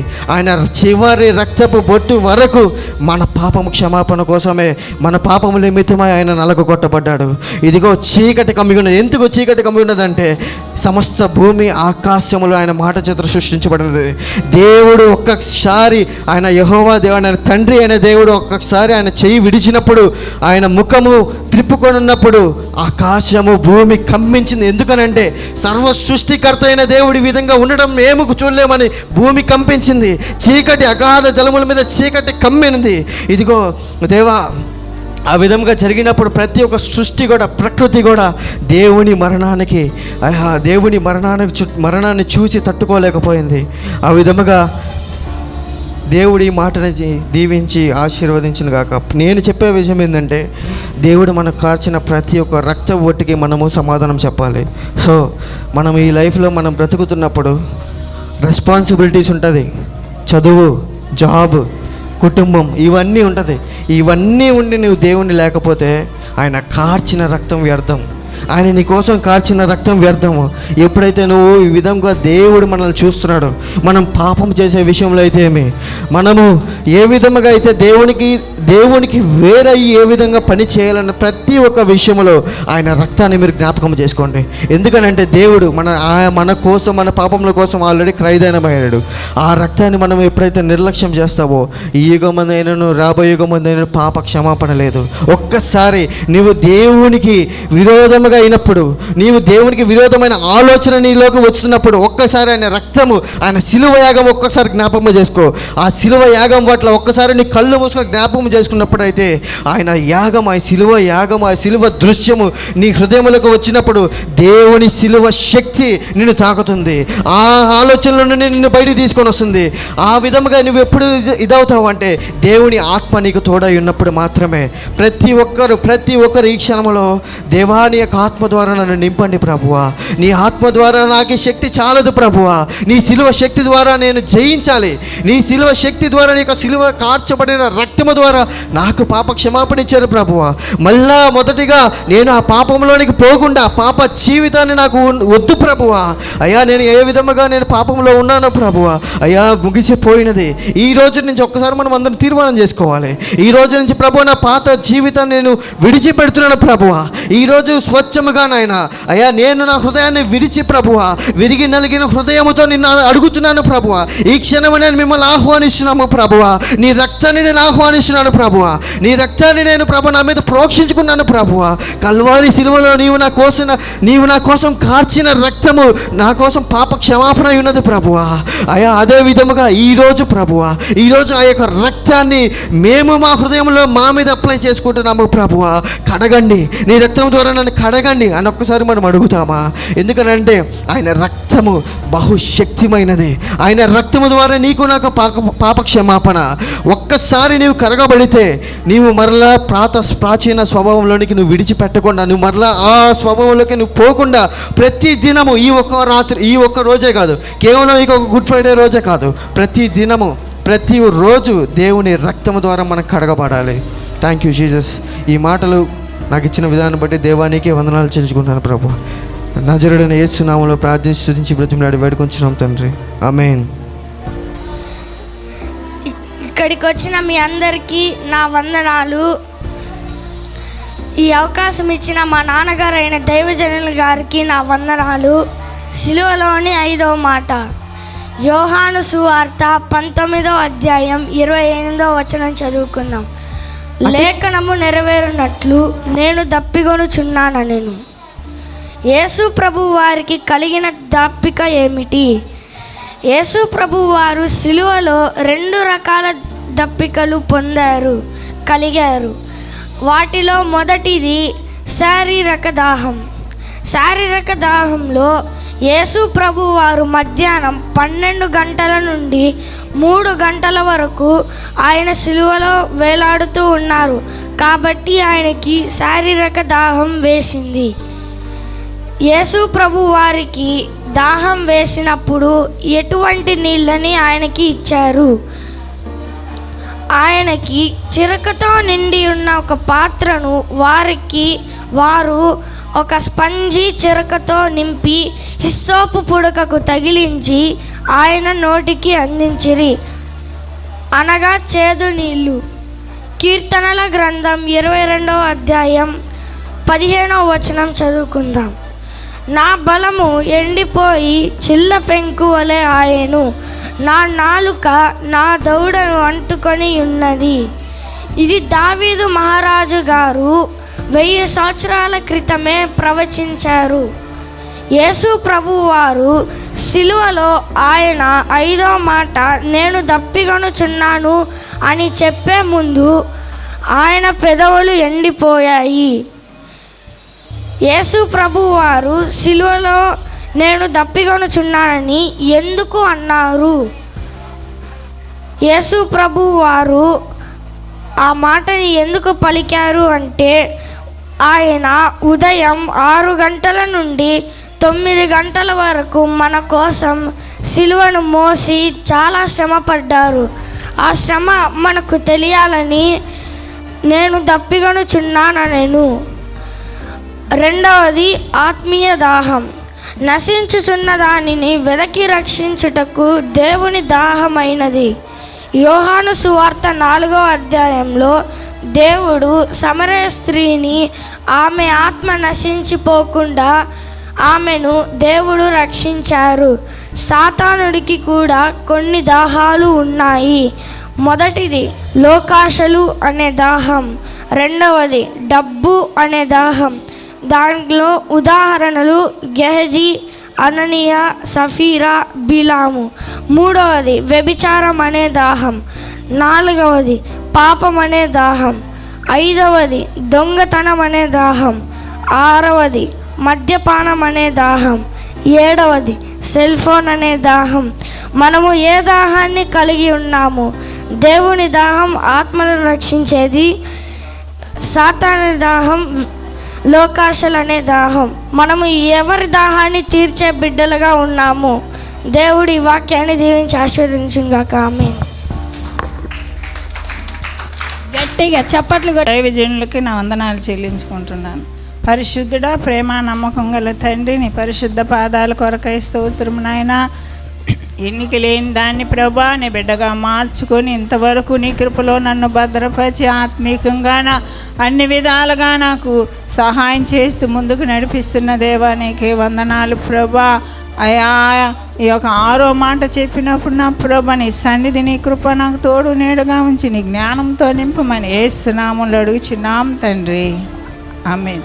యోహాను సువార్త 19వ అధ్యాయము 30వ వచనంలో చెప్పబడిన వాక్యం. యేసు ఆ చిరక పుచ్చుకొని సమాప్తమైనదని చెప్పి తల వంచి ఆత్మను అప్పగించెను.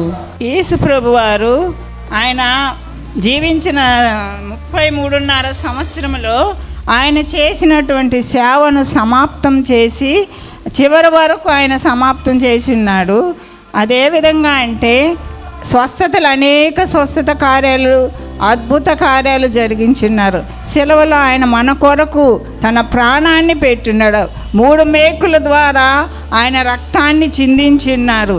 మనమైతే దేవుని కోసం కొంచెంసేపు కూర్చోవడానికి కూడా ఎంతో బాధపడతాం. దేవుని మందిరానికి రావడానికి ఎంతో బాధతో వస్తాము. అయినప్పటికీ ఆయన ఆ ఎండలో సిలువ మరణంలో రక్తం కారుతూ ఎంతో బాధపడి ఉన్నాడు మన కోసం.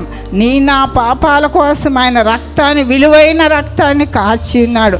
ఆ ధర్మశాస్త్రాన్ని కొట్టివేసినాడు. సిలువలో సమాప్తం చేయబడింది. ఆయనైతే మనుషుల ద్వారా తోయబడి ఉన్నాడు. ప్రధాన యాజకులు ఆయన్ని నిందించారు, రాజులు దూషించారు. అనేక మంది పెద్దల ద్వారా ఆయన అవమానపరచబడ్డాడు. కొరడాలతో కొట్టబడి ఆయన రక్తము 40 సార్లు కొరడాలతో కొట్టాలి అప్పుడు బానిసకి. ఆయనని 39 సార్లు కొట్టి మళ్ళీ తిరిగి మొదటి నుంచి కొట్టారనమాట. రక్తం ముళ్ళ కొరడాలతో ఆయన్ని చీల్చారు దేహాన్ని. ఆ రక్తం కారుచుండగా దేవుడు మన పాపల కొరకు ఎంతో బాధ వేదన అనుభవించాడు. గెత్సేమనే తోటలోకి వెళ్ళినప్పుడు యేసు ప్రభు ఆయన ప్రార్థించాడు, ప్రభా నీ చిత్తమైతే గిన్నె నా నుండి తొలగించమన్నాడు. చెమట రక్తంగా కారింది. ఆయన ఎంతో వేదనతో మన గురించి ప్రార్థన చేసినాడు యేసయ్య. అదేవిధంగా మనం కూడా ఎల్లప్పుడు ప్రార్థనలోను ఆత్మీయ జీవితంలో ముందుకు కొనసాగే బిడ్డలుగా మనకిచ్చినటువంటి దాన్ని మనం కూడా సమాప్తం చేయాలి. మనము ఇప్పుడు జయా సిస్టర్ గారికి వాక్య పరిచయం ఇచ్చిన్నారు. ఆ సిస్టర్ గారు నమ్మకంగా దేవునికి పూర్తి చేయాలి. ఒక బిల్డింగ్ కట్టినప్పుడు వాళ్ళు అయిపోయింది, చేసేసాము, పూర్తి అయిపోయింది అని చెప్తారు. అదేవిధంగా మన ఆత్మీయ జీవితంలో కూడా మనము పరిశుద్ధతలోను ఆత్మీయ జీవితంలో ముందుకు కొనసాగుతూ పోవాలా. మరణం వరకు క్రీస్తుకు మనం నమ్మకస్తులుగా మనం జీవించాలా. అదేవిధంగా మనం అడిగిన ప్రతిదీ దేవుడు మనకిస్తాడు. మన శాప పాప రోగాల్ని ఆయన శిలువ మరణం ద్వారా కొట్టివేస్తున్నాడు. ఆయన ఎంతో ప్రేమతో మన కోసము ఆయన మన విషయమై ఎంతో గెత్సేమనే తోటలో ప్రలాపించాడు. శిష్యులైతే 1 గంట ప్రార్థన చేయలేకపోయారు. మీరు నా కోసం 1 గంట అయినా ప్రార్థన చేయలేకపోయారని యోహాన్ని పేతుర్ని వెంట పెట్టుకొని వెళ్ళి గెత్సేమనే తోటలో ఉన్నప్పుడు ఆయన అడుగుతాడు. అప్పుడు అక్కడికి వచ్చి సైనికులు ఆయన బంధించినప్పుడు పేతురు ఆయన చెవును నరికేసినప్పుడు ఆయన అంటాడు, నేను అడిగితే దేవుడు 1000 మంది దూతల్ని పంపిస్తాడు కదా పేతురు, నువ్వెందుకు ఇలాంటి తొందరపాటు? కత్తి పట్టినోడు కత్తితోనే మరణిస్తాడని అక్కడ ఒక వాక్యం అది చెప్తాడు. ఆయన వాగ్దానాన్ని దేవుడు మనకిచ్చినటువంటి ప్రతిదీ మనకు చిన్న పని అయినా మనం చేయాలి. దేవుని మందిరంలో కూర్చోవడం కూడా ఒక అద్భుతము. సమయానికి రావడం కూడా ఒక గొప్పతనము. మనము అన్ని విషయాల్లో శ్రద్ధ కలిగి జీవించాలి. దైవజనులకు లోబడాల. గద్దింపు మంచిదన్నమాట. గద్దింపించినప్పుడు జ్ఞానవంతులు దాన్ని అంగీకరించాలన్నమాట. జ్ఞానం కలిగి మనం జీవించాలా, మన బిడ్డలకు మంచి బోధించాలా, వారి గురించి ప్రార్థన చేయాలా. నాకైతే ఇచ్చిన బాధ్యత సంఘం గురించి ప్రార్థన చేస్తూనే ఉంటాను. ప్రతి విశ్వాసి గురించి, వాళ్ళ బిడ్డల గురించి ప్రతిరోజు ఉదయము రాత్రి నాకు ఎప్పుడు సమయం ఉన్నప్పటికీ నాకు ఇచ్చారు ప్రార్థన చేయమని దైవజనులు. నేను అది పూర్తి నా మరణాంతం వరకు చేస్తూనే ఉంటా. నాకు ఇచ్చిన పరిచయం, మా అమ్మ చనిపోయింది, 1 గంట ప్రార్థనలోనే నేను దేవుడిని అడిగి, అంటే మనం దేవునికి నమ్మకంగా జీవించి పోతూ ఉన్నప్పుడు నా యందు మీరు, మీ యందు నా మాటలు నిలిచి ఉన్నాడులా మీరు ఏది అడిగినా నేను ఇస్తానన్నాడు. అదేవిధంగా మనం ఎప్పుడు దేవుని యందు నిలబడి ఉండాలా, ఆయన ఆజ్ఞలకు లోబడాలా, ఆయన చిత్తాన్ని నెరవేర్చి బిడ్డలుగా ఉండాలా. మనకిచ్చింది కూర్చోవడం కూడా ఒక ఇదే, ఆడ కూర్చొని ఉండడం, వాక్యం వినడం, అది కూడా చేసి సంపూర్తి చేయాలి. ఆయన వచ్చి ఈ లోకానికి ఆయన ఎన్నో శ్రమలు పడ్డాడు. ఆయనకి పుట్టుక నుంచే శ్రమలు, పుట్టినప్పటి నుంచి చనిపోయిన దాకా శ్రమలే, ఎక్కడికి పోయినా శ్రమలే, ఎన్ని బాధలో వేదనలు అనుభవించున్నాడు. అయినప్పటికీ మనం అదే విధంగా మన జీవితాన్ని దేవుని కోసం సమర్పించుకొని చిన్న బిడ్డల్ని మంచి మార్గంలో మనం నడిపించుకుంటూ ప్రార్థనలో, ఇప్పుడు మా అమ్మ అయితే 4 గంటలకు లేచి ప్రార్థన చేసేది ఇదే స్థలంలోనే. చేస్తుంటే మేము లేకుంటే సైతాన్లు లేయలేదని తిట్టేది మా అమ్మ మమ్మల్ని. అయినప్పటికీ మేము వెంటనే లేచి కూర్చొని ప్రార్థన చేసేది. మనం మనల్ని తగ్గించుకున్నప్పుడు దేవుడు ఆయన సెలవులు ఆయన తగ్గించుకున్నాడు. అప్పుడు ఆయన హెచ్చింపబడ్డాడు. ఆయన మరణించినా కూడా లేచాడు. కానీ మరణించిన వాళ్ళు పేతురు లేలా, ఆయన శిష్యులే, పౌలు లేలా, ఆయన ఒక్కడే లేచాడు. ఆయన దేవుడు, ఆయన మన కోసం వచ్చాడు, మన కోసం మరణించాడు. ఆయన చిత్తాన్ని కూడా మనం నెరవేర్చే బిడ్డలుగా మారాలని యేసునామములో మిమ్మల్ని అందరినీ కోరుకుంటున్నాం. దేవుడి అవకాశం ఇన్నందుకు వందనాలు. మీ అందరికీ నా వందనాలు. ఈ అవకాశం ఇచ్చిన దేవునికి మరియు నా నాన్నగారు అయిన పాస్టర్ గారికి నా వందనాలు. సిలువలోని 6వ మాట, యోహాను సువార్త 19వ అధ్యాయం 30వ వచనం చదువుకుందాం. యేసు ఆ చిరక పుచ్చుకొని సమాప్తమైనదని చెప్పి తల వంచి ఆత్మను అప్పగించెను. యేసు ప్రభు సిలువలో ఎన్ని గంటలు ఉన్నాడు?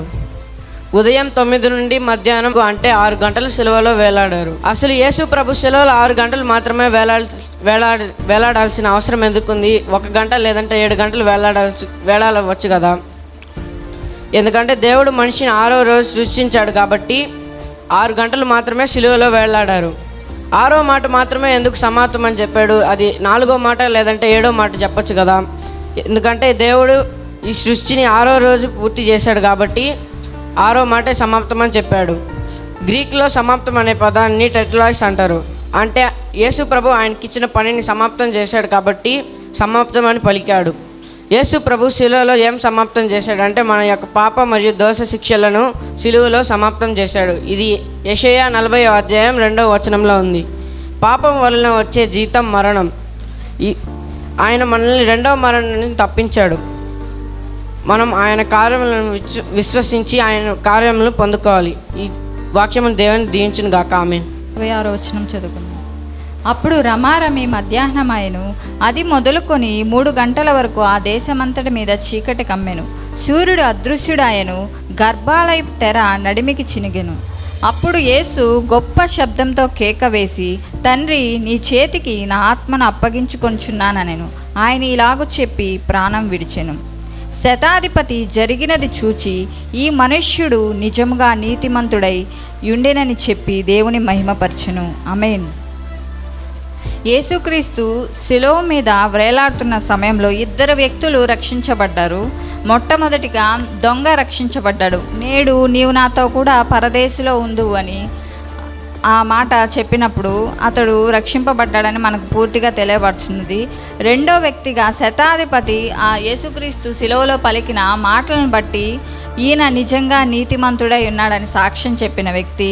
ఆ వ్యక్తి హిస్టరీలో చూసినట్లయితే ఆ శతాధిపతి రక్షించబడ్డాడని యేసుక్రీస్తు యొక్క శిలువ మరణం ద్వారా మనము తెలుసుకొనిచున్నాము. అదేవిధంగా పిలాతు డెత్ సెంటెన్స్ అనేది రిలీజ్ చేసినప్పుడు యేసుక్రీస్తు ప్రభువాన్ని 6 గంటల నుంచి పూర్తిగా హింసించడం ప్రారంభించారు.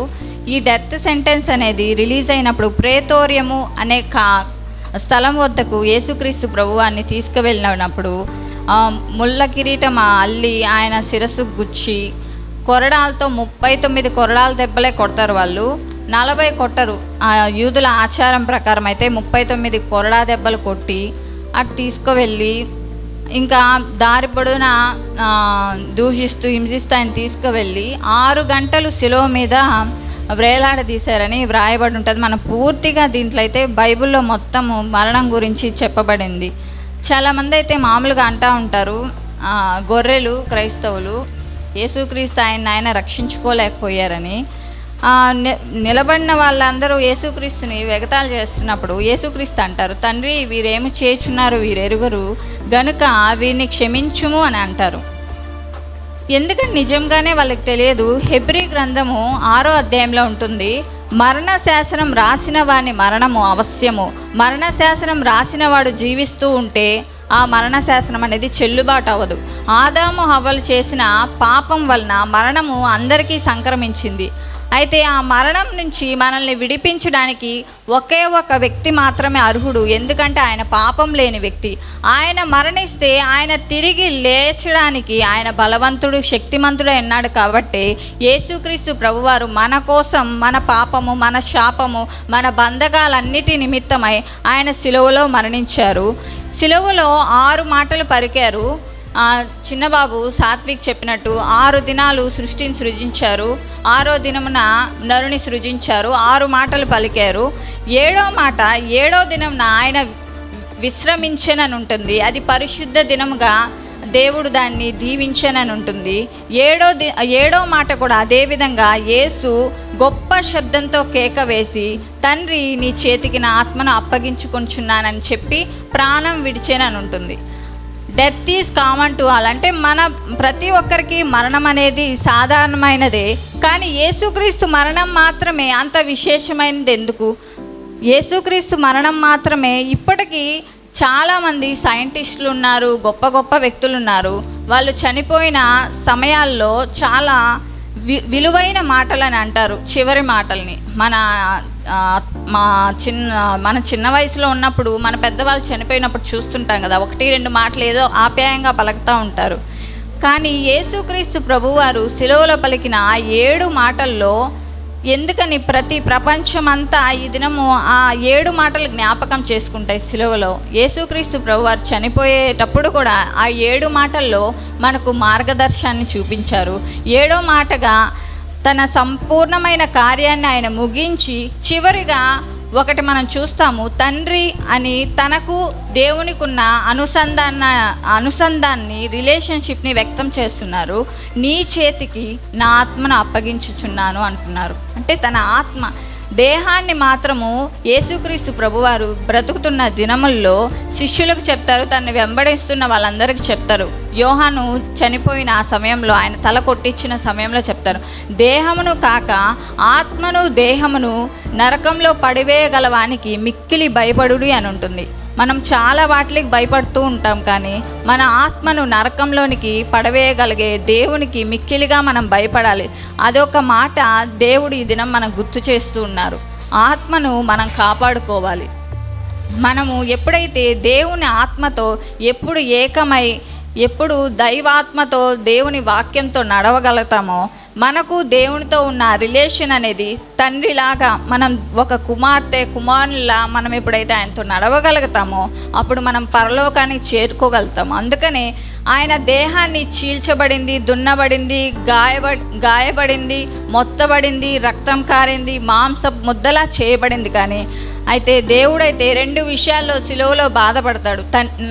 తండ్రి తండ్రి నన్ను ఎందుకు చేయి విడిచావని. అంటే దేవుని ఆత్మ ఆయన ఆ దినం విడిచినప్పుడు ఆ క్షణము చాలా బాధపడతాడు. రెండవదిగా దేహాన్ని మాత్రమే వీరు ఏమన్నా చేయగలిగారు, కానీ ఆత్మను వాళ్ళు ఏమీ చేయలేకపోయారు. ఒకసారి చప్పట్లు కొట్టగలుగుతారా? అదే మీరు ఆలోచించుకోవాలి. నా దేహాన్ని ఎవరన్నా ఏమన్నా చేయగలుగుతారేమో యేసుక్రీస్తు ప్రభు నిమిత్తమై. లేదా మనకు చిన్నపాటి శ్రమలు వస్తాయి, మన దేహం విషయంలో మనం బాధపడవచ్చు, వ్యాధి రావచ్చు, బాధ రావచ్చు. కానీ క్రీస్తులో మన విశ్వాసం మాత్రం మనం ఎల్లప్పుడూ విడవకుండా ఉండాలి. పౌలు చెప్తారు, కరువైన, వస్త్రహీనతైన, ఖడ్గమైన, మరణమైన క్రీస్తు ప్రేమ నుంచి నన్నేది ఎడబాపలేదని ఉంటుంది. నీ దేహం ఏమైనా సరే నీ ఆత్మ, నీ విశ్వాసాన్ని నువ్వు కాపాడుకోవాలి. యేసుక్రీస్తు ప్రభువారు మనకు మార్గదర్శకంగా శిలువలో పలికింది అదే, తండ్రి నా ఆత్మని నీ చేతికి అప్పగించున్నాను. నువ్వు కూడా నీ ఆత్మను ఎల్లప్పుడూ దేవునికి అప్పగించుకుంటే నువ్వు గొప్ప కార్యాలను చూస్తావు. యేసుక్రీస్తు తన ఆత్మను అప్పగించుకున్న తర్వాత ఏం జరిగిందంటే, ఆయన పరదేశంలోనికి వెళ్తారు. తర్వాత మనకు రిజరక్షన్ అనేది జరుగుతుంది. రిజరక్షన్కి ముందు పరదేశంలో ఉన్న ఆత్మలన్నీ చెరగా కొనిపోవటానికి ఇంకొక పని అప్పగింపబడినప్పుడు అది తండ్రి వలన ఆ కార్యం జరుగుతుంది. అది సేవకులకు మీరు వివరించబోతున్నారు మీకు.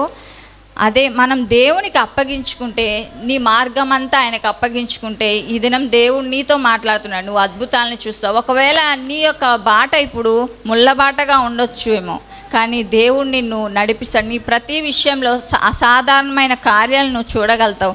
అదేవిధంగా యేసుక్రీస్తు ప్రభువారు శిలువలో పలికిన ఆ మాటను మనం జ్ఞాపకం చేసుకుంటాం. ఈ దినము మనకొక్కటేనా? ఇంకొకటి గుడ్ ఫ్రైడే అనేది మనకొక్కటేనా?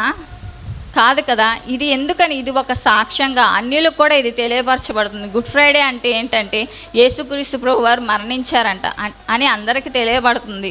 అంతేగాని మనకు అని మనం ఈ దినం మాత్రమే రిమైండ్ చేసుకోం. చర్చ్ రిమైండ్ చేసుకునేది వాక్యంలో ఉంటుంది, అపోస్తుల కార్యంలో ఉంటుంది. వారు ప్రతి దినము ప్రతి ఇంట ప్రవేశించి రొట్టెని విరుచుచూ ఉంటారని. రొట్టెని ఎందుకు మనం విరుస్తామంటే యేసుక్రీస్తు ప్రభు వారి మరణాన్ని మనం జ్ఞాపకం చేసుకోవాలి. అందుకే నా దేహము నా రక్తము అని అంటారు. మనం ఎప్పుడైతే దేవుణ్ణి జ్ఞాపకం చేసుకుంటామో, ఆయన శిలువ మరణాన్ని జ్ఞాపకం చేసుకుంటామో, మనం దేవుని ఆత్మకు అప్పగించుకొని ఆయన స్వారూప్యంలో ప్రతి నిమిషం మనం మార్చబడగలుగుతాము. ఆయనలో ఉన్న క్షమాగుణం, ఆయనలో ఉన్న పరిశుద్ధత, ఆయనలో ఉన్న విశ్వాసము, ఆ కమిట్మెంట్ మన లైఫ్లో వస్తుంది.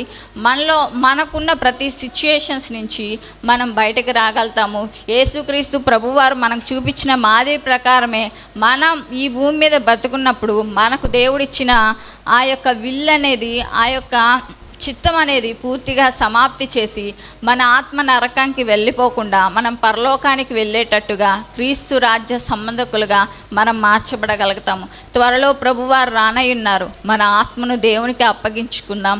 మన ఆత్మ దైవాత్మతో కలిసి ఏకాత్మగా ఈ భూమి మీద కుమార్తెగా కుమారుడుగా మనం జీవించాలని ఈ చిన్న వాక్యాన్ని ప్రభువైన యేసు నామములో దీవించబడునుగాక. ఆమేన్.